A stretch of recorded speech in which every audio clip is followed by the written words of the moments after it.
nous vivons dans un espace-temps qui offre l'incarnation, donc incarnation, carne, c'est-à-dire qu'on est dans un monde matériel, mais à ce monde matériel est couplé un autre espace-temps où le temps s'écoulerait différemment. Vous commencez à comprendre que progressivement, on est rentré dans un hyper-matérialisme où la dimension informationnelle, spirituelle, l'autre espace-temps a disparu purement et simplement. Donc seul compte ce qui est incarné, ce qui est matériel, ce qui est vérifiable, objectivable, et toutes les autres dimensions sont considérées comme spéculatives. Parce que dans une période où on a l'impression d'être complètement abandonné, fragilisé, insécurisé, le fait d'avoir cette dimension spirituelle par votre dimension vibratoire et par votre double, je pense que ça peut être une aide par rapport à ce que nous vivons. Et en plus, comme on a l'atout de pouvoir aller chercher le futur potentiel qui nous convient le mieux, ça devient intéressant. Un présent peut changer le passé. Quand vous avez fait des choix, il y avait plein de choix possibles, mais vous en avez choisi un. Mais est-ce que les choix qui n'ont pas été concrétisés ont disparu? Parce que tu fais partie de ces grandes figures de la science et de la conscience qui incarnent le savoir marié à la simplicité. Tu ne m'as pas demandé d'écran, ni de projecteur, ni de tapis rouge, ni de suite à l'hôtel, mais juste un micro pour ton cerveau. Pourtant, tu pourrais prétendre à tout cela avec ton parcours étoilé. Mais donc, tu es docteur en chimie et physique, biologiste, anthropologue, psychanalyste adlérien, et tu es conférencier sur l'environnement, l'écologie, les médecines alternatives et la physique quantique. Alors, c'est bien pour cela, cher Philippe, que nous t'avons fait venir ce soir à la rencontre de ce public qui a peut-être envie de se sentir plus léger. Et pourquoi pas, grâce à la reconnexion avec notre double quantique. Voilà. Ceci étant dit, je te remercie de ta patience, je te remercie de la vôtre. Et puis, à toi l'honneur et encore merci d'être avec nous ce soir. Alors, merci de m'accueillir. Cet atelier, cette conférence se fasse avec beaucoup d'énergie et d'efficacité. Alors, effectivement, on a, à travers les titres qui ont été donnés des prochaines conférences, on voit bien que l'Occident, on a même parlé d'occidentalisme, s'est empêtré dans le matériel. Voilà, le matérialisme à tout va. On s'est roulé dans le matériel. Et effectivement, quand on voyage, notamment auprès des peuples traditionnels, on s'aperçoit qu'ils ont une autre vision du monde, une autre conception de la vie. Et c'est un peu ce que je vais essayer de vous expliquer à travers cette notion de double qui a traversé l'histoire de l'humanité. Alors, il y aura une partie, on va dire, un peu historique, philosophique, et puis une partie un peu scientifique. Et puis, les gens qui voudront appliquer, aller plus loin sur ce concept de double, il y a un atelier qui suivra. Alors, aussi loin qu'on voyage dans le temps, il y a toujours eu ce concept de double. Je vais partir de l'Égypte antique. Il y avait le concept de cas. Le cas, c'était le double. Chaque Égyptien était dédoublé. Ça veut dire quoi? Ça veut dire qu'il y avait une autre partie de lui qui n'était pas exactement ce qu'il était dans notre monde incarné, mais il formait un partenariat. Et donc, vous savez que chaque dignitaire, haut dignitaire de l'Égypte antique avait un livre, le livre des morts égyptiens, et il y avait des parties qui étaient communes à tous ces hauts dignitaires, et puis des parties spécifiques. On rendait hommage à un grand serviteur de la civilisation égyptienne. Et il y a une phrase clé qu'on retrouve dans pratiquement tous les livres des morts égyptiens, c'est celle-ci: le début de la vie fut l'acte de dédoublement, de l'unité primordiale en deux principes opposés et équilibrés, l'un par rapport à l'autre. Donc le 1, l'unité, donne le 2. Et ce 2 forme un partenariat avec la partie incarnée. Donc vous voyez, si on commence à réfléchir, on se dit comment on pourrait traduire ça dans un langage plus moderne. Nous vivons dans un monde incarné, ça veut dire que nous sommes dans un espace-temps. Donc un espace, l'espace de l'incarnation, associé à un temps. Et puis, ce partenaire, ce double, ce cas, selon l'Égypte antique, lui, il vit dans un autre espace-temps, qui n'est pas le même que celui qui autorise l'incarnation, mais qui est connecté à l'espace-temps de l'incarnation. Alors, ça m'amène à introduire, parce que quand on lit des textes traditionnels, sacrés, souvent on ne se pose pas la question, mais comment ils concevaient le temps? Depuis l'aventure occidentale, ça a commencé avec le christianisme, on a considéré que le temps, on verra, on fera une petite intrusion dans la philosophie, mais c'est très difficile de définir le temps. Il nous impacte. Il y a des fois, les miroirs devraient réfléchir avant de réfléchir. Mais le définir rigoureusement, c'est quelque chose qui passe, mais qu'est-ce qui passe? On reviendra là-dessus. Mais en tous les cas, on peut très bien envisager qu'il existe non pas un temps unique, unidirectionnel, représenté par une droite, mais des temps. Comment on peut passer d'un temps à des temps? Tout simplement en considérant que y a un écoulement. D'ailleurs, le premier à avoir mathématisé le temps, c'est le grand Isaac Newton, qui nous dit que le temps, selon lui, est une grandeur vraie, absolue, mathématique, sans relation avec quoi que ce soit d'extérieur et qui, de par sa nature, coule uniformément. Revenez ça, c'est quelque chose, on ne sait pas trop, fait d'instants, de secondes, de fractions de secondes, d'heures, de dizaines d'années, de milliers d'années, de millions d'années, mais le paramètre important, c'est que ça s'écoule régulièrement, sans accélération ni décélération. Alors je vous propose, au stade de cette conférence, d'envisager au moins, par hypothèse, qu'il pourrait exister des temps qui s'écouleraient plus lentement ou plus rapidement que le temps qui offre l'incarnation. C'est un concept intéressant que vous pouvez aisément emprunter au moins le temps de cette conférence. Donc on pourrait se dire que nous vivons dans un espace-temps qui offre l'incarnation, donc incarnation, carne, c'est-à-dire qu'on est dans un monde matériel, mais à ce monde matériel est couplé un autre espace-temps où le temps s'écoulerait différemment.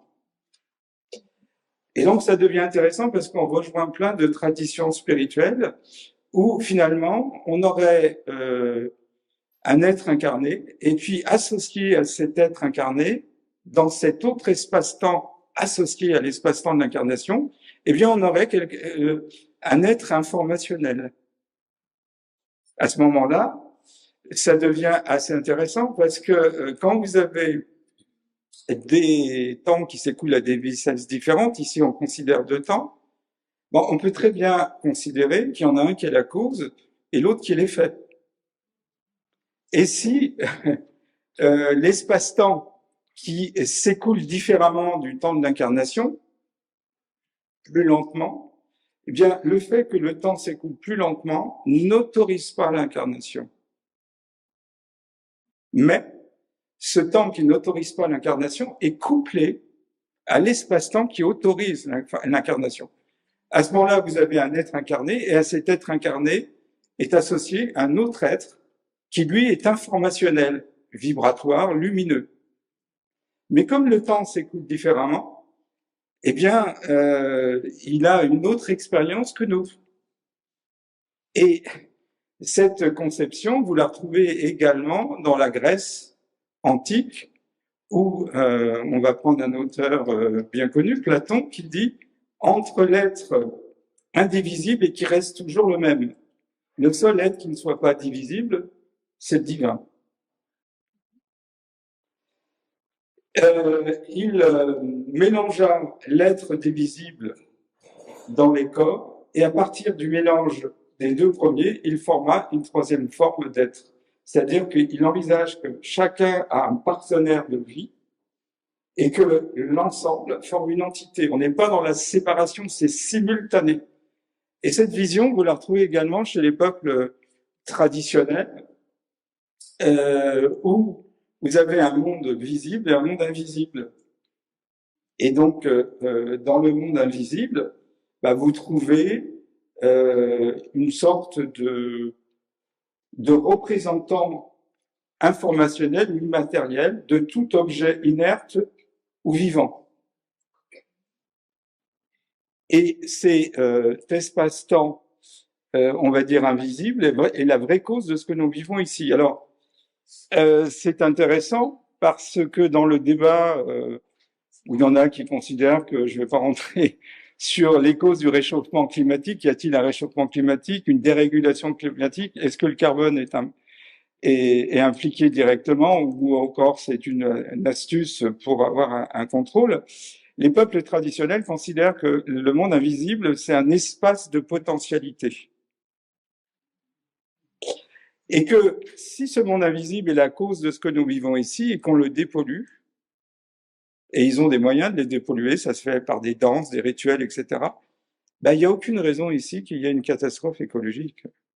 La catastrophe écologique n'est que le reflet d'une catastrophe spirituelle. Et en particulier, l'Occident a coupé chaque être matériel de sa dimension spirituelle. Et donc l'être immatériel n'est plus présent. Donc vous commencez à comprendre que progressivement, on est rentré dans un hypermatérialisme où la dimension informationnelle, spirituelle, l'autre espace-temps a disparu purement et simplement. Donc seul compte ce qui est incarné, ce qui est matériel, ce qui est vérifiable, objectivable, et toutes les autres dimensions sont considérées comme spéculatives. Alors oui, au fur et à mesure de la conférence, on va essayer de rendre ça cohérent. J'ai fait une petite intrusion dans le monde des peuples traditionnels. Donc, j'avais développé un modèle, puisque dans mes casquettes, je suis physicien, et puis je me suis dit, je vais le tester auprès des peuples traditionnels. Différents peuples, pas qu'un peuple, et ça a toujours marché. Alors évidemment, ces peuples traditionnels n'ont pas d'équation, ce sont pas des physiciens, mais par contre, ils ont compris qu'il y a toujours un monde connecté à un autre monde. Et ils le disent, ils résument ça, c'est plutôt les anthropologues occidentaux qui ont résumé ça, le monde visible, le monde de la réalité ordinaire, et à ce monde de la réalité ordinaire est associé un autre monde qu'on pourrait appeler le monde de la réalité non ordinaire. Alors on peut appeler le monde de l'incarnation le monde visible, le monde non incarné le monde invisible, le monde profane pour le monde incarné ou le monde sacré pour ce monde invisible, mais ça reste toujours cette modélisation. Et c'est presque un invariant qu'on retrouve chez tous les peuples traditionnels et presque toutes les civilisations traditionnelles. En Afrique, il y avait un culte du cordon ombilical et du placenta, et c'était considéré comme un double. Une petite anecdote, à une époque, je travaillais sur le sida pour essayer de trouver des remèdes, et un jour, j'étais dans un congrès de physique, et dans une autre salle, il y avait un congrès des peuples africains qui travaillaient eux aussi pour combattre la maladie. Et donc je rencontre un ministre de la Santé et je lui parle de ce projet et il me dit je vais demander à mon président, c'était un Camerounais. Et le lendemain, je lui dis alors, c'est bon. Je lui dis vous l'avez contacté? Il me dit non, on rêve. C'était fait dès le départ. Alors, on va faire un petit peu une intrusion dans le monde grec, on continue. Pour Platon, il y a un temps qui ne s'écoule pas, c'est le temps du divin. C'est le temps éternel, il appelle ça le monde archétypal, ou le monde de l'esprit, le nous. Et il existe des temps qui vont s'écouler à des... merci. Voilà. À des vitesses différentes. Et nous sommes, nous, dans un monde qui est soumis à l'écoulement du temps. Et l'information est parfaite et pure dans le monde archétypal puisqu'elle n'est pas dérangée par un écoulement du temps. Mais dès que cette information s'incarne, le fait d'être soumis à un écoulement du temps va entraîner des perturbations. Et donc Platon définit ainsi le temps. Le temps, cet espace mobile de l'immobile éternité. C'est-à-dire qu'en gros, le temps est le reflet du passage d'un monde archétypal où rien ne s'écoule, tout est parfait, mais c'est pas incarné, dans le monde de l'incarnation. Alors cette notion, vous la retrouvez chez beaucoup de peuples traditionnels, notamment les Indiens amérindiens ou Técos qui vivent en Guyane, la Guyane française, qui sont issus d'une famille linguistique qu'on appelle les Tupi-Guarani. Et ils disent qu'à notre mort, on arrive dans un monde qu'ils appellent la terre sans mal. Alors il n'y a plus de douleur, il n'y a plus de souffrance. Le monde sans écoulement du temps est quand même allégé de pas mal de nos petits maux, à nous, pauvres êtres incarnés, mais le prix à payer, c'est qu'on s'embête. Ah oui. Parce que pourquoi on fait l'expérience de l'incarnation? Pour vivre des émotions. Et donc, on voit bien que s'il n'y avait pas ça, évidemment, le monde serait parfait, merveilleux, mais on n'aurait pas d'émotions. Et on s'ennuierait. Donc, voilà. Alors, pour les Grecs de l'Antiquité, il y a à l'extrême le monde du divin dont tout est issu, où le temps ne s'écoule pas, qu'ils appellent le monde des idées, ou le nous, encore appelé monde archétypal. En grec ancien, arché, ça veut dire la connaissance première. Et puis, nous vivons dans un monde où le temps s'écoule. Et donc, le passage d'un temps qui ne s'écoule pas, si je puis dire, à un temps qui s'écoule, entraîne des déformations, des dégradations. Et donc, c'est le prix à payer de l'incarnation. D'où l'expression de Platon, le temps, c'est image mobile de l'immobile éternité. Je pourrais dire, le temps, c'est image mobile, pas le reflet de l'immobile éternité, pas le reflet parce qu'il y a une dégradation du fait d'écoulement du temps. Alors c'est pareil chez les Dogons du Mali ou les Bambara, il y a un culte du cordon ombilical, du placenta, il y a toujours un double. Et chez les Dogons, on considère que chaque Dogon est lié à Ama, le dieu premier, celui qui est à l'origine du monde, et chacun est lié par le cordon ombilical qui lui a permis de pouvoir se développer au placenta d'Ama. Donc c'est assez joli de voir, mais il y a cette notion de lien entre le monde divin et le monde invisible, si je puis dire, le monde incarné et le monde invisible. Alors, vous voyez qu'on progresse un petit peu, et puis, si on fait une petite intrusion dans l'histoire du temps, alors, vous voyez, parler du temps, c'est utiliser des métaphores. Alors, on peut dire que le temps, c'est ce qui passe quand rien ne se passe. Qu'il est ce qui fait que tout se fait ou se défait. Qu'il est l'ordre des choses qui se succèdent. Qu'il est le devenir en train de devenir. Ou plus plaisamment, c'est la meilleure façon qu'a trouvé la nature pour empêcher que les choses ne s'écoulent d'un seul coup. Vous voyez? Mais toutes ces définitions contiennent déjà l'idée du temps, en tous les cas ses propriétés d'écoulement, et n'en constituent pas une véritable définition, mais plutôt des métaphores incapables de faire ressortir la véritable intégrité du temps. Et donc, il y a un véritable problème puisqu'on est dans le temps, et comment arriver à parler du temps en étant un être temporel? Voilà. C'est l'une des difficultés. Alors, un des grands penseurs du temps, c'est Saint Augustin. C'est le premier à avoir pensé, on va dire, le temps d'une façon plus rationnelle, plus fondamentale. Alors, il est à l'origine de cette notion de droite linéaire avec une flèche au bout. Et il avait une formule dans ses confessions, il dit la croix du Christ nous a fait sortir du labyrinthe circulaire des stoïciens. Avant, on était dans un temps circulaire.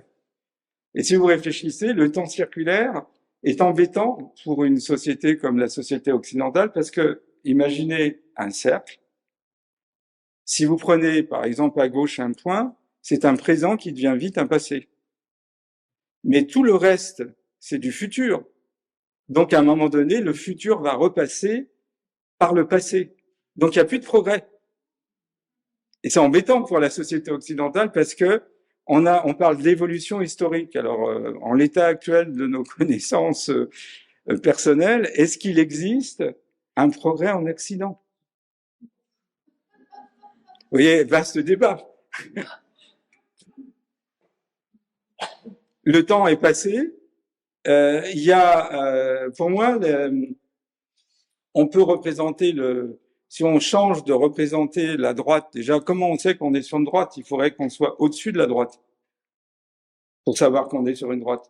Imaginez, bah oui, c'est un peu l'argument qu'avait donné Bergson en disant si vous tracez une droite, elle est supposée être faite d'une infinité de points.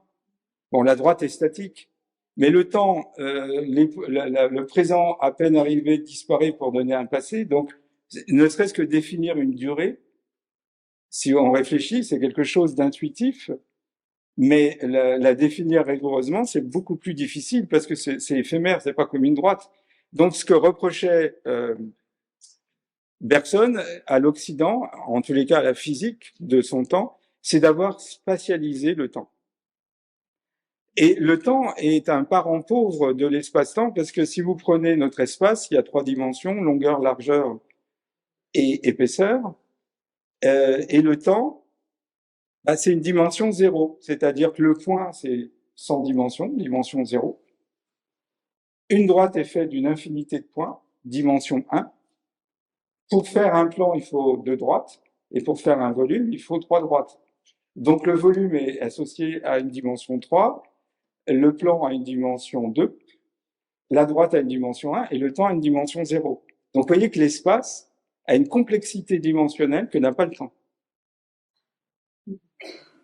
Et pourtant, c'est le paramètre le plus important. C'est le seul qu'on ne puisse pas fabriquer, qu'on ne puisse pas acheter, qu'on ne puisse pas thésauriser, qu'on ne puisse pas échanger. C'est le seul auquel tous on est soumis. Et j'appelle ça une prison à roulettes. Parce que la seule façon d'en sortir, d'une certaine façon, c'est la mort, et on ne sait pas qu'est-ce qui fait avancer le temps. Par exemple, si on prend la métaphore du fleuve, donc Marc Aurèle disait « le temps est un fleuve plein d'événements ». C'est-à-dire vous associez le temps à un fleuve, mais un fleuve, il s'écoule parce que il y a un moteur. Le moteur, c'est la gravité. Il faut qu'il y ait entre l'amont et l'aval une petite différence de hauteur. C'est ça qui va faire couler. Puis pour que le fleuve coule, il faut qu'il y ait un lit du fleuve. Et pour le voir couler, il faut des berges.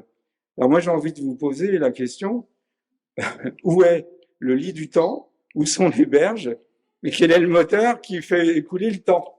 Vous voyez qu'à un moment donné, c'est bien une prison à roulettes. On pourra tourner en rond pour essayer d'en donner des métaphores, mais elles resteront éternellement des métaphores. C'est une réelle difficulté. Et pourtant, le temps, c'est ce qui nous impacte le plus. Puisque quand on réfléchit, l'une des difficultés du temps, c'est qu'on ne peut pas se mettre en retrait par rapport à lui. On peut le mesurer, mais on ne peut pas l'observer s'écouler. Il nous affecte sans cesse. Nous sommes inexorablement dans le temps et c'est la difficulté de parler du temps en étant dans le temps. De même, tout neuroscientifique, aussi brillant soit-il, parlera du cerveau avec son cerveau. Donc comment peut-on, en tant qu'être humain, un problème logique, parler du cerveau en étant dans un cerveau humain? Vous voyez ce que je veux dire? Donc il y a nécessité de se dissocier. Il faut qu'il y ait un méta-regard. C'est très difficile d'avoir ce méta-regard. Alors, la physique classique, avec Newton, a imposé une spatialisation du temps avec une flèche au bout.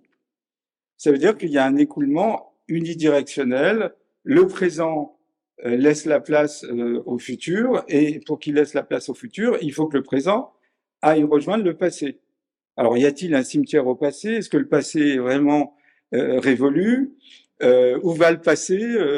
Voilà. Y a-t-il un réservoir à futur? Vous voyez, c'est des questions qui paraissent infantiles, mais elles ne sont pas du tout infantiles. Donc, on est vraiment au b.a.-ba primaire du temps, quoi. Alors, évidemment, si on réfléchit, il y a différentes catégories. Il y a ceux pour qui le temps, c'est ce que ma montre indique. Il est 2 heures, on va pas chercher plus loin. C'était un peu la conception de mon père, mais qu'est-ce que tu vas chercher? Après, il y a les scientifiques qui vont donner au temps un symbole, le paramètre petit t, mais à quoi ça correspond? On sait que tout phénomène physique dépend du temps. S'il dépend pas du temps, il est statique, il est en équilibre, mais la plupart des phénomènes physiques dépendent du temps, il y a une évolution, mais qu'est-ce que c'est que ce temps? Vous avez les philosophes qui vont donner des définitions plus sophistiquées les unes des autres. Hein. Le temps, c'est ce qui passe quand rien ne se passe, ce qui empêche que tout soit donné d'un seul coup. Voilà, quelques définitions, mais qui sont pas vraiment des définitions, parce que comme le dit très justement Pascal, le temps fait partie de ces mots primitifs qu'il est illusoire, voire impossible de définir, parce qu'il ne découle que d'eux-mêmes. C'est comme la vie. Donc, définir quelque chose qui est la propriété première, ça devient très très difficile. Donc, on peut tourner autour, donner des propriétés qui sont pas des définitions, mais voilà, on ressent, c'est une forme a priori de la connaissance, disait Kant. Et voilà, il y a un côté subjectif parce que tout le monde a fait l'expérience d'un temps très long ou d'un temps très court. Je me souviens, il y a quelques années, il y avait une petite fille qui m'avait donné une très jolie définition de ces différences entre un temps intense et un temps ennuyeux. Elle m'a dit, quand je suis sur les genoux de mon papy, le temps me paraît court, et quand je l'attends, le temps me paraît long. Ah, c'était une jolie définition et très juste. Alors, oui, les difficultés, c'est d'envisager non pas un temps, mais des temps, parce que assez rapidement, quand vous envisagez des temps, tout de suite, vous allez voir, il y a une sorte d'effroi ou de frisson ontologique. Mais qu'est-ce qu'il y a dans ces autres temps? Et ça ouvre une porte énorme parce que ces autres temps sont peut-être le réservoir des potentialités. Et que finalement, l'histoire de l'humanité, c'est peut-être un formatage pour envisager que on n'a pas le choix de choisir la meilleure des potentialités. Vous voyez? Et les Américains ont même inventé un concept qui s'appelle la prophétie autoréalisée. C'est-à-dire que, à coup de médias, on vous fait rentrer dans la tête le futur qu'on veut voir se concrétiser. Alors les médias, le cinéma, etc., hein, c'est des moyens d'imposer dans l'imaginaire, l'inconscient, le conscient des gens. Et à partir de là, vous allez actualiser le futur correspondant. Alors actualiser le futur, ça voudrait dire que on aurait le choix. Et si notre double, puisque je vais le nommer ainsi, celui qui est notre partenaire de vie, était un trieur-routeur de temps, à ce moment-là, on aurait un partenaire de vie qui permettrait de changer le jeu de la vie sur Terre. Il pourrait tout à fait aller chercher le meilleur des potentialités, mais comment on s'y prend? Déjà, il faut admettre son existence, faut pas douter. Ensuite, il faut comprendre un minimum comment fonctionne le temps. Parce que un petit sondage, vous avez reçu combien d'heures de formation sur le temps, à part les philosophes? Ben non, il n'y a pas de formation. À partir du moment où on sait lire une montre, une horloge, on considère que ça y est, on a appris tout ce qu'il fallait apprendre. Or, ce que nous montre la physique, c'est que c'est loin d'être évident.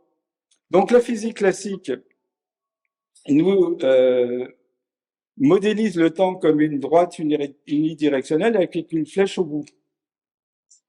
La physique quantique, la physique de l'infiniment petit, elle enlève la flèche.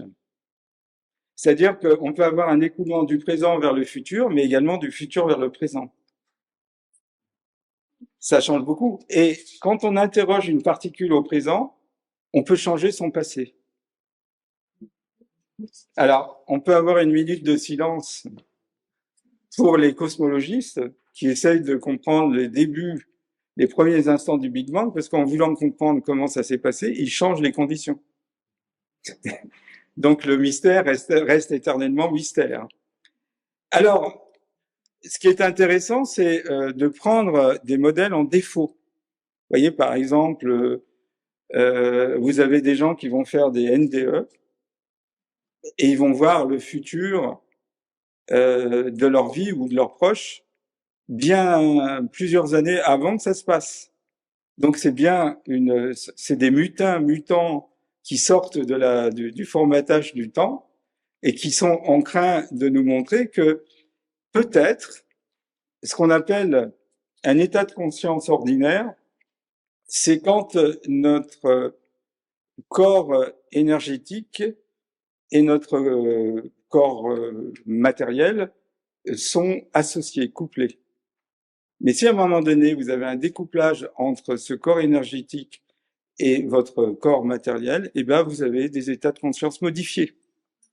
C'est le cas des NDE, les expériences de mort imminente, ou les expériences de mort partagée, ou des choses qui sont pas tellement étudiées par la médecine, c'est-à-dire des lucidités terminales. Alors, ça veut dire quoi, ce jargon? Vous avez des gens qui arrivent malheureusement à la fin de leur pathologie et ils retrouvent une lucidité, alors que si on prend par exemple la maladie d'Alzheimer, le cerveau a été détruit. Donc normalement, plus la maladie évolue, moins la personne a de conscience. Et ben, il y a certains patients qui retrouvent une lucidité alors que leur cerveau est supposé être détruit. Donc c'est bien quelque chose qui contredit un petit peu notre vision à la fois de la conscience et du temps. D'accord? Alors, vous allez comprendre peut-être une chose. Il y a une propriété en physique quantique qui fait que chaque objet, inerte ou vivant, aura toujours une double dimension. Onde et corpuscule, simultanément. Bah, vous échappez pas à la règle. Vous avez une dimension matérielle et une dimension vibratoire. Et cette dimension vibratoire, elle vous permet de contacter d'autres dimensions. Alors ça dépend comment elle est libérée, déployée ou pas, mais si à un moment donné vous arrivez peut-être à changer votre vision des choses, eh ben vous avez accès à d'autres dimensions par le biais de cette dimension vibratoire. Parce que on pourrait se dire, mais qu'est-ce que le double vient apporter par rapport aux anges gardiens, aux chérubins, si on est dans une angéologie catholique? Ben, tout simplement, cette partie informationnelle, c'est le lien, l'intermédiaire avec ces autres dimensions où on peut évidemment trouver des anges gardiens, des guides, etc. Mais vous ne pouvez y avoir accès que par cette dimension. Ce qui fait que cette propriété de la physique quantique qui a toujours interpellé les scientifiques, et pas les moindres, notamment Einstein, il disait 50 ans d'une intense réflexion laborieuse ne m'ont pas donné la réponse à la question pourquoi les quantas, et en particulier les propriétés associées aux quantas. Et il concluait, Pierre, Paul et Jacques pensent avoir la réponse à ça, mais ils sont dans l'erreur. Il avait bien compris qu'il y avait quelque chose qui nous échappait. Ce qui nous échappe, c'est cette dimension vibratoire, c'est une porte ouverte vers d'autres dimensions. Et votre double est cet intermédiaire, ce trait d'union par rapport à ces autres dimensions. Maintenant, si vous commencez un petit peu, alors c'est ce qu'on appelle une tabula rasa au niveau métaphysique. On passe d'un temps à des temps. Je vous dis que vous êtes dédoublés, donc vous avez un partenaire de vie qui est dans un espace-temps qui n'offre pas l'incarnation, mais qui est informationnel. Ça sert à quoi un double? Ça sert à trier les passés et les futurs potentiels. C'est-à-dire que quand on est incarné, on va actualiser, c'est-à-dire faire passer une information qui est à l'état potentiel. Alors, cette notion de potentialité, on l'a définit assez simplement en physique. Je tiens ce micro jusqu'à une certaine hauteur. Si je le lâche, je vous rassure, je le ferai pas, le micro va tomber. Donc, pour le maintenir à une certaine hauteur, je dépense de l'énergie. Mais si je lâche le micro, la gravitation va faire son effet et le micro va tomber. Donc, on l'appelle énergie potentielle. Tant que je n'ai pas lâché le micro, l'énergie est là potentiellement en suspens. Et puis finalement, quand je lâche le micro, ça va tomber du fait de l'action de la gravitation. C'est la même chose pour le temps. Avant qu'un présent arrive et que je puisse dire je suis, il y a eu un triage.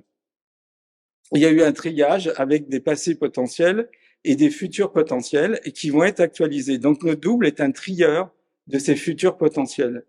Donc soit on ignore comment fonctionne cette mécanique, et au lieu de choisir son futur, on le subit, soit on comprend comment ça fonctionne, et à ce moment-là, bah, ça devient intéressant, parce qu'au lieu d'avoir un futur imposé, c'est vous qui contrôlez. Alors on n'est pas dans une approche paranoïaque, hein, c'est pas un contrôle absolu, mais c'est un petit peu, faut comprendre comment ça fonctionne. Et d'une certaine façon, vous êtes dans les lois de l'univers, vous avez tout un lien qui vous permet d'être en relation avec des horizons supérieurs et divins, et donc il y a une espèce de protection aussi.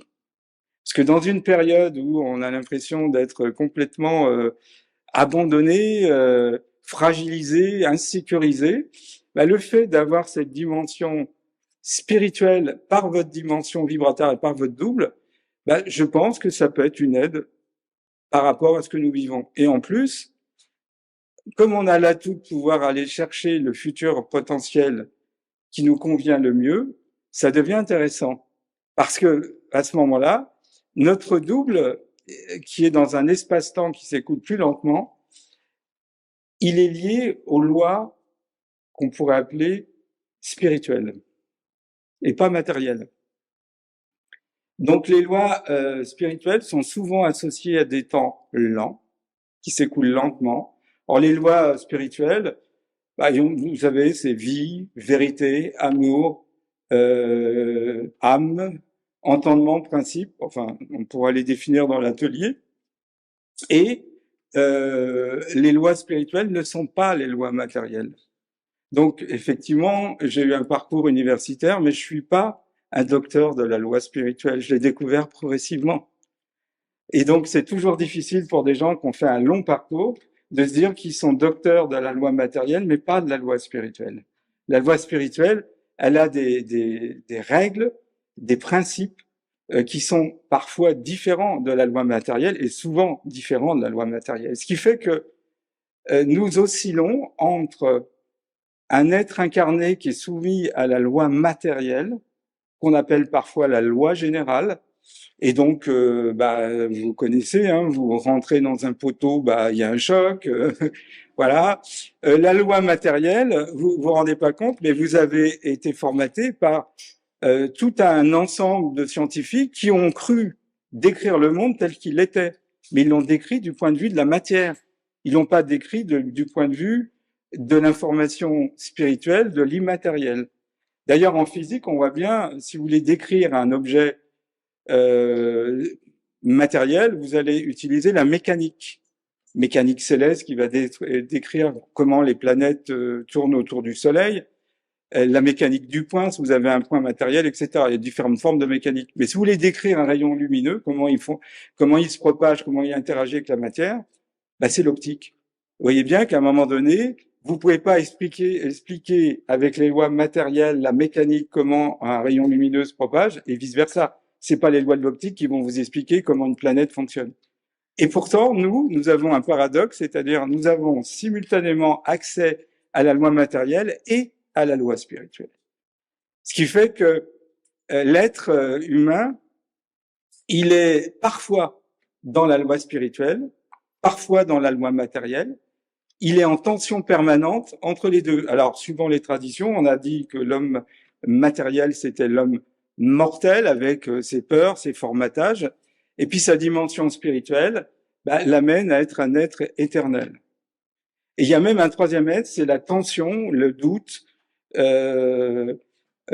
qui amène chaque individu à osciller entre l'être mortel et l'être immortel, entre la loi matérielle et la loi immatérielle. Donc ça fait penser à la phrase de Pascal, l'homme est un malheur-être intermédiaire, par sa bassesse il est presque une bête, ou un matériel, par sa finesse il est presque un ange. Il oscille en permanence entre les deux. Alors on peut pas, vous voyez, comment arriver à être en lien, c'est un vrai problème logique, avec ces dimensions supérieures. Si vous êtes incarné, ben, il vous fallait un intermédiaire. Et cet intermédiaire, c'est la dimension vibratoire. Voilà. Et c'est cette dimension qui nous a été donnée d'être à la fois incarné et avoir une partie non incarnée. Et cette partie non incarnée vous met en relation avec les dimensions supérieures. Et je vais introduire une deuxième propriété quantique, c'est ce qu'on appelle l'intrication. Alors, quand vous avez deux particules matérielles qui obéissent bien à la loi matérielle, bah, si ces deux particules interagissent selon les lois de la gravitation, bah, quand vous allez les éloigner, plus vous allez étendre la distance et plus l'intensité avec laquelle les particules vont interagir va diminuer. Hein, pour ceux qui ont fait un peu de physique, ça varie selon l'inverse du carré de la distance. Donc si vous êtes à 2 mètres et vous éloignez les particules à 4 mètres, c'est divisé par 4. 2 mètres, 1 mètre, c'est une intensité. 2 mètres, c'est divisé par 4, puisqu'on multiplie la distance par elle-même. 4 mètres par 16, etc. 10 mètres, 100, etc. Mais en physique quantique, même si vous éloignez des particules à des distances phénoménales, elles vont interagir comme si elles étaient proches. Donc on parle de non-séparabilité, comme si on avait enlevé la distance. Mais il existe également une intrication temporelle. Et ça devient très troublant à ce moment-là, parce que dans l'intrication temporelle, notre présent peut interagir avec un passé, ou notre présent peut interagir avec un futur. Un futur peut interagir avec un présent.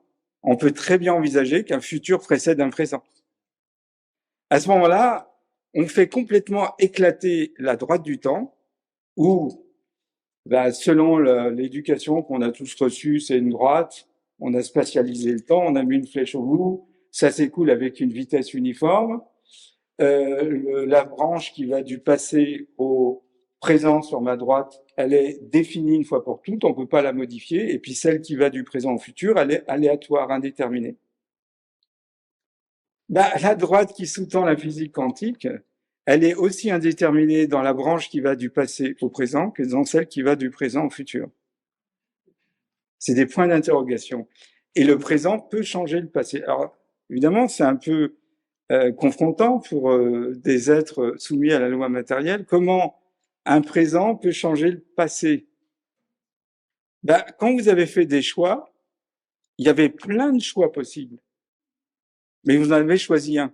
Mais est-ce que les choix qui n'ont pas été concrétisés ont disparu?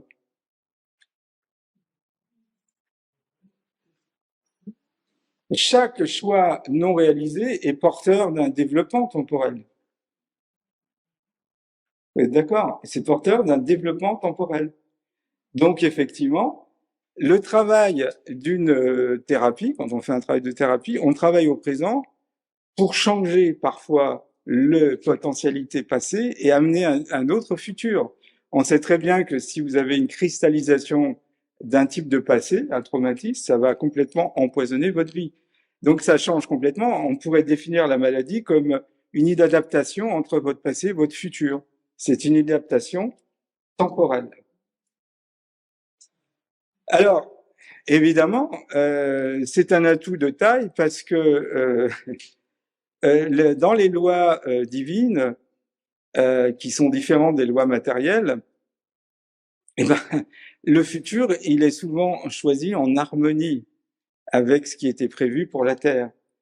Et donc, quand on regarde un petit peu ce qui se passe au Forum économique mondial, notamment notre batracien intergalactique, le Schwab, ce qu'on veut, c'est nous couper du passé. C'est une guerre des temps. On veut nous imposer un futur qui n'était pas prévu sur la Terre, le transhumanisme, etc.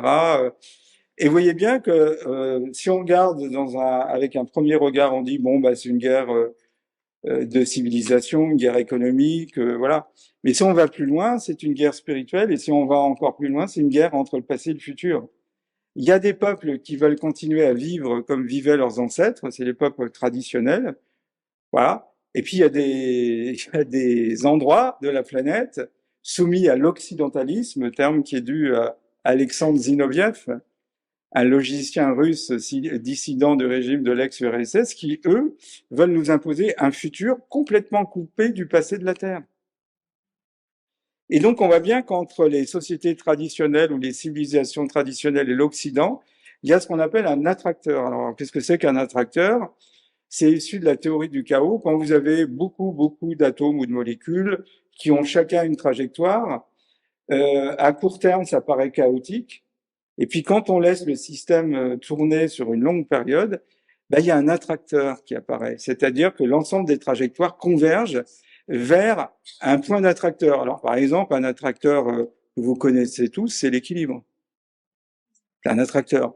Mais vous avez l'attracteur de Lorentz en météorologie, vous voyez, qui ressemble à des ailes de papillon, ce qui a donné le joli proverbe « Un battement d'aile à Aubonne peut provoquer un ouragan à Chicago ». Parce que c'est des phénomènes amplifiés, ce qu'on appelle des phénomènes non linéaires. Si je fais une pression sur cette surface, généralement, la surface va me répondre avec la même intensité que j'ai fait la pression. Mais imaginez qu'elle me réponde avec 100 fois l'intensité avec laquelle j'ai fait une action. La rétroaction serait amplifiée. Et donc, ce qui paraît insignifiant peut complètement provoquer, du fait de ces phénomènes non linéaires, un chaos. Et puis, vous en avez d'autres, toriques, étranges, etc. Donc, quel intérêt on a à contacter son double? Bah déjà, c'est acquérir une certaine tranquillité, parce qu'effectivement, il y a une protection. Voilà, vous avez un ange protecteur, si je puis dire, mais c'est vous votre propre ange. Et puis vous pouvez plus vous dévaloriser, parce que si vous vous dévalorisez, vous dévalorisez votre double. Et si vous dévalorisez votre double, vous dévalorisez d'une certaine façon le divin. Donc c'est sacrément prétentieux, si je puis dire. Voilà. Alors, autre avantage, c'est que effectivement, ça donne un peu une cohérence entre deux mondes qui paraissent incompatibles, comme la rencontre du chaud et du froid, le monde de la science rationnelle et puis le monde spirituel. Je pense qu'on est arrivé à un moment donné, d'ailleurs le grand public le sent bien, que les deux voies convergent. Alors, la spiritualité n'aura pas le même objectif que la science, mais la logique que on trouve dans la science peut rejoindre la logique qu'on trouve dans la spiritualité. Et c'est ce qui m'a beaucoup surpris au départ, hein, parce que j'étais soumis moi aussi à l'occidentalisme, c'est que les peuples premiers n'ont pas des équations, mais ils ont une logique qui rejoint parfois des modèles sophistiqués en cosmologie. C'est une autre façon de comprendre l'univers, avec des mots, avec des rituels, avec des symboles, etc., etc. L'Occident n'a pas la primauté de décrire le fonctionnement de l'univers. Et donc, dans ces sociétés traditionnelles, la notion de double, où chaque objet, on pourrait le dire très simplement, chaque objet inerte ou vivant existe simultanément dans le monde de l'incarnation, l'espace-temps qui autorise cette incarnation, soumis à la loi générale, et chaque objet inerte ou vivant existera également simultanément dans un autre espace-temps, soumis à la loi divine, avec un temps à écoulement différent, décéléré. Et à ce moment-là, eh ben, cet autre espace-temps, c'est là où se trouvent les potentialités passées ou futures. Et nous, on ne peut dire que je suis. Et notre double, lui, il va trier les futurs potentiels quand on sait l'utiliser. Donc à ce moment-là, bah, au lieu de subir notre futur, on pourrait très bien envisager un futur dirigé sur l'harmonie. Parce que ce qui est bien fait, c'est que votre double, il va pas vous trahir, et il peut pas proposer, en termes de sélection, des futurs qui sont pas adaptés à la vie terrestre. Donc il n'y a pas le risque d'avoir des dérapages comme on en a eu avec ces think tanks qui nous proposent des choses complètement délirantes, d'ailleurs, qui sont l'expression de leur propre intérêt. On voit bien que derrière, il y a une volonté d'asservir l'humanité. Et nous couper de notre double, c'est couper de notre humaine nature. Nous avons cette nature double, comme un atome a une double nature. Il a une nature matérielle et une nature vibratoire. Il a une nature, l'homme a une nature incarnée, une nature non incarnée. Et donc cette nature non incarnée, quand on sait l'utiliser, la comprendre, bah, nous permet d'avoir accès à des dimensions supérieures et surtout d'aider à l'harmonie de la planète, puisque finalement, j'appelle ça de l'égoïsme altruiste. En étant en recherche de son bien-être et de l'harmonie personnelle, on aide à l'équilibre de la planète, ce que j'appelle de l'égoïsme altruiste. Voilà. Et c'est exactement ce qu'il faut faire. Plus vous allez être bien dans votre vie, plus vous allez rayonner, plus vous allez contribuer à l'équilibre de la planète. Voilà. C'est la révolution du bien-être, c'est tout. Hein. La révolution du bien-être. C'est uniquement ça. Alors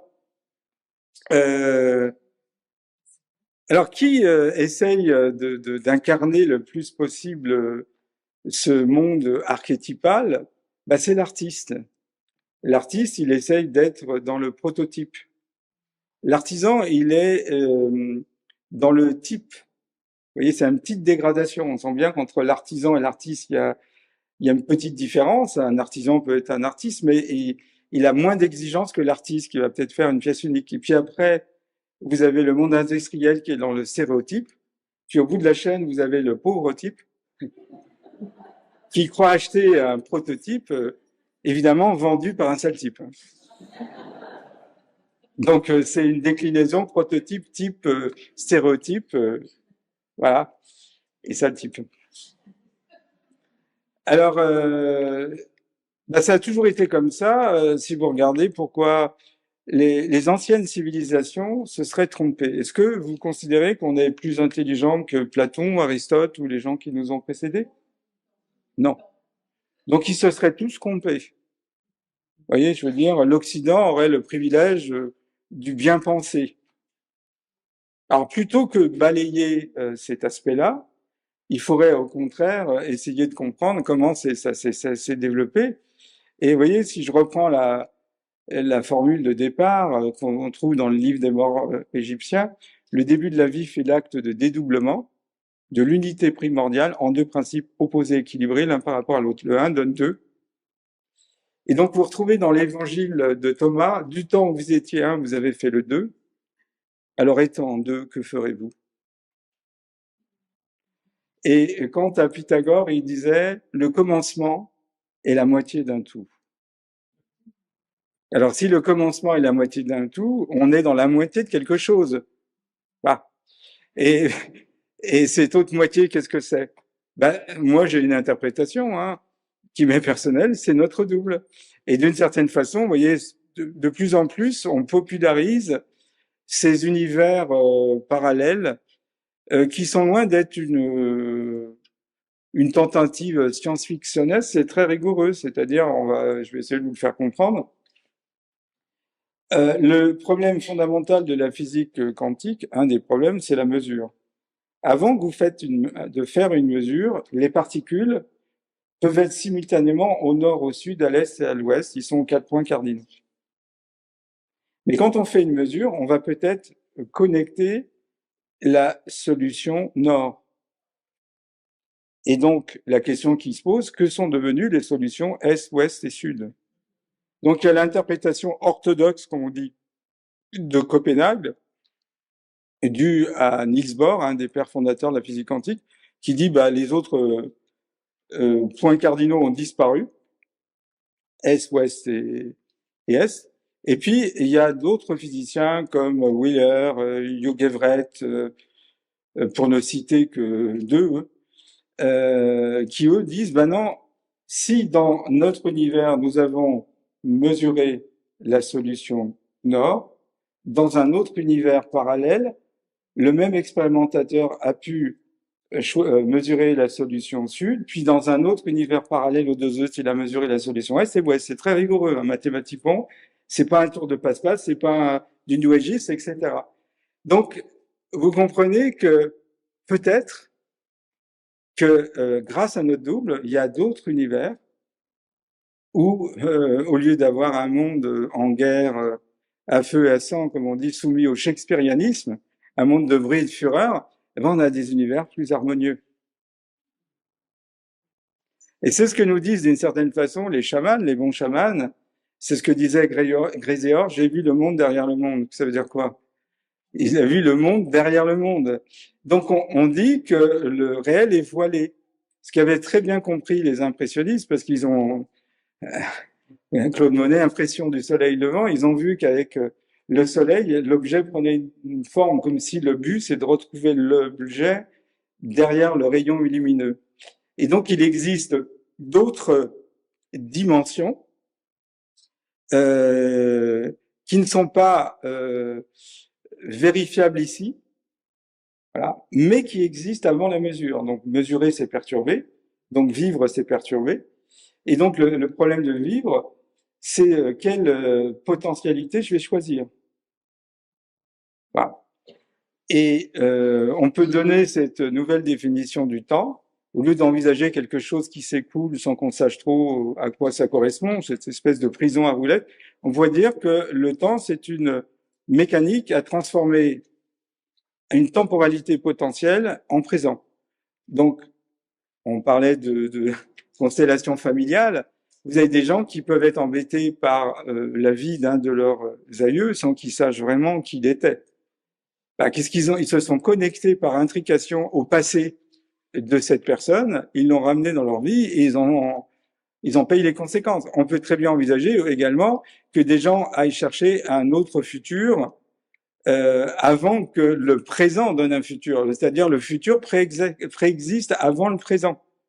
D'où la notion de prophétie autoréalisée, parce qu'ils ont très bien compris que si on nous téléguidait à aller chercher tel ou tel futur, bah, on allait faire venir ce futur. Alors qu'au départ, ce que nous montre la physique quantique, c'est que le futur est multiple. Ça dépend quel observateur et quel futur vous allez choisir.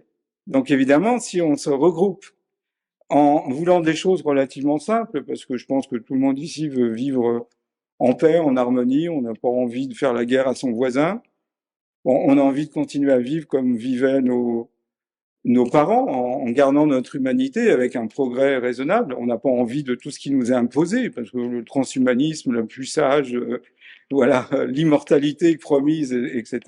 C'est une façon de vous couper de votre double, vous comprenez? Le grand danger, c'est la spiritualité vis-à-vis du monde capitaliste. Il a anéanti l'écologie, l'environnement, il lui reste à anéantir la spiritualité. Et parmi les éléments de la spiritualité, il y a cette notion de double. Parce qu'effectivement, il échappe à la loi matérielle. Donc vous comprenez que si on vous coupe de votre double, ben on vous met pieds et mains liés à la loi matérielle. Il n'y a plus de loi spirituelle. Voilà. Alors, pour illustrer ça, le poète Rainer Maria Rilke, je fais tomber quelque chose, voilà, disait le futur s'infiltre en nous afin de s'y transformer longtemps avant son arrivée. Jolie formule, c'est-à-dire que le futur a déjà envahi notre esprit, s'est préparé une place avant son arrivée. Vous voyez ce que je veux dire? Et donc c'est un peu le but du cinéma, c'est de vous mettre dans une salle obscure, donc vous êtes dans un état de conscience modifié, hein, un peu comme en transe. Les premiers théoriciens du cinéma l'ont bien compris. Et puis on vous présente sur un écran avec des gens de grande taille, un scénario, et on vous glisse à l'intérieur de ce film un certain nombre de futurs qu'on voudrait vous voir actualiser. Donc Hollywood, c'est pas simplement une entreprise de divertissement, c'est une entreprise qui investit votre cerveau et qui oriente considérablement. Si vous regardez Netflix maintenant qui a pris le relais d'Hollywood, c'est encore mieux parce que la télé, elle est chez vous. Aller au cinéma, faut quand même se déplacer, payer une place. Là, vous payez un abonnement et vous pouvez avoir tous les jours un futur qui vient s'infiltrer en vous afin de s'y préparer une place, comme le dit très joliment Rainer Maria Rilke. Donc, voilà, tout ça, si vous voulez, bah, c'est un peu une tabula rasa, puisque les fondements on est dans l'ère de la révélation et de la vérité, les fondements de l'Occident sont basés sur un temps qui est spatialisé et unidirectionnel et qui s'écoule à vitesse régulière. Bah, la physique théorique commence à renoncer à ça. Bon, donc les conséquences, c'est qu'en physique, on peut pas avoir un espace indépendamment d'un temps. Donc l'espace-temps dans lequel vous vivez, on vous a fait croire qu'il était continu au niveau de l'écoulement et même au niveau de l'espace. Et ça, on commence à y renoncer. Donc à partir de là, le contenant est faux et le contenu, qu'est-ce que c'est qu'un rayon lumineux? C'est peut-être un rayon temporel. Vous voyez, on est en train de vivre une espèce d'écroulement de la vérité produite par les hommes et peut-être même de notre conception de l'univers. Et c'est ça qui est intéressant pour le grand public en physique quantique, c'est pas tellement de faire des calculs, etc. Ça, c'est affaire de professionnels, mais c'est de nous offrir une autre logique, c'est une autre proposition. Et si le monde, au lieu d'obéir uniquement à la loi matérielle basée sur la physique classique, il obéissait à autre chose. Vous voyez, vous avez un psychologue cognitiviste qui s'appelle Donald D. Hoffman, H. Hoffman, pardon, qui lui dit, finalement, l'élément premier de l'univers, c'est la conscience. Et avant qu'il y ait le Big Bang, qui va créer, c'est un mythe, l'espace-temps, qui va faire émerger les particules élémentaires, et puis le premier atome, l'atome d'hydrogène, et puis ça va créer des étoiles, des planètes, etc. Il dit, l'élément premier, irréductible, c'est la conscience. Ce qui fait qu'on rejoint toutes les approches type Teilhard de Chardin, où il y aurait dans chaque élément vivant ou inerte une conscience minimaliste différente de nous. Complètement différent. On envisage une conscience extérieure à nous. Et d'une certaine façon, notre double est une conscience extérieure à nous, qui est liée à nous. Vous voyez, c'est une sorte de partenaire d'autres nous-mêmes qui vit différemment. Et c'est pas comme les temps s'écoulent différemment, c'est comme si on avait à la fois un vieux sage et nous sommes un adolescent intrépide. Donc, si l'adolescent intrépide revient connecté à son double qui est son sage, ça peut complètement changer sa vision des choses et la vision du monde. Donc voilà, l'Occident est en train de voir ses valeurs fondamentales s'écrouler. On n'a jamais été en démocratie, on est en république. C'est un système romain. Démocratos, le pouvoir du peuple, non. Res publica, la chose république. Démocratie représentative, on voit bien les limites que ça a donné. Mais il faut aller au-delà. Il ne s'agit pas de faire simplement craquer un régime politique, c'est faire une révolution métaphysique. Et à partir du moment où on commence à révolutionner le temps, c'est la plus grande des prisons humaines, on ouvre un potentiel absolument incroyable. Vous avez par exemple Bernardo Castruc qui travaille beaucoup sur le fait qu'il y ait une conscience extérieure. Bon, à un moment donné, je continue à collaborer avec Jean-Jacques Charbonnier, médecin réanimateur anesthésiste, qui envisage la conscience analytique cognitive et une conscience intuitive extraneuronale. Et Bernardo Castruc montre qu'il y a une conscience à l'extérieur de nous et que chacun est comme un petit vortex qui va capter des informations de cette conscience extérieure. Et ça permet de comprendre aussi que une seule chose, un atome, il est vide pratiquement à 99, et derrière la virgule, vous avez 6 ou 7 9. J'ai bien dit, Donc, vous voyez, quand les gens se réclament du matérialisme, ils se réclament des 0, et après la virgule, il y a 6 ou 7 0 et 1. Donc, c'est vide à 99 000, 9 999 999%. Et c'est plein de quoi? C'est plein de ce qu'on appelait autrefois de substances informationnelles, on pourrait dire de semences divines. Donc, dans chacun de vos atomes, vous avez l'esprit du divin. Ça, on vous l'apprendra pas à l'université. Parce qu'il y a une guerre entre la spiritualité et la science. Alors, c'est assez amusant parce que vous connaissez les guerres qu'ont pu connaître certains scientifiques, Galilée, qui a dû faire face à l'Inquisition, voilà. Mais la science, qui est devenue la religion de la fin des temps, est elle-même une science qui est devenue inquisitrice, qui propose ce qu'il faut penser, nous dit il faut bien penser, pas penser à ça, etc. Donc, il me semble que la spiritualité et l'aide que peuvent nous apporter nos doubles, le mien, le vôtre, etc., peut aider. C'est un principe de résistance spirituelle, Bien sûr qu'il faut faire des choses au niveau matériel, mais il faut faire aussi des choses au niveau spirituel. Et si l'espace spirituel est la vraie cause de ce que nous vivons ici, comment changer avec efficacité si nous n'agissons que sur la partie matérielle? Merci.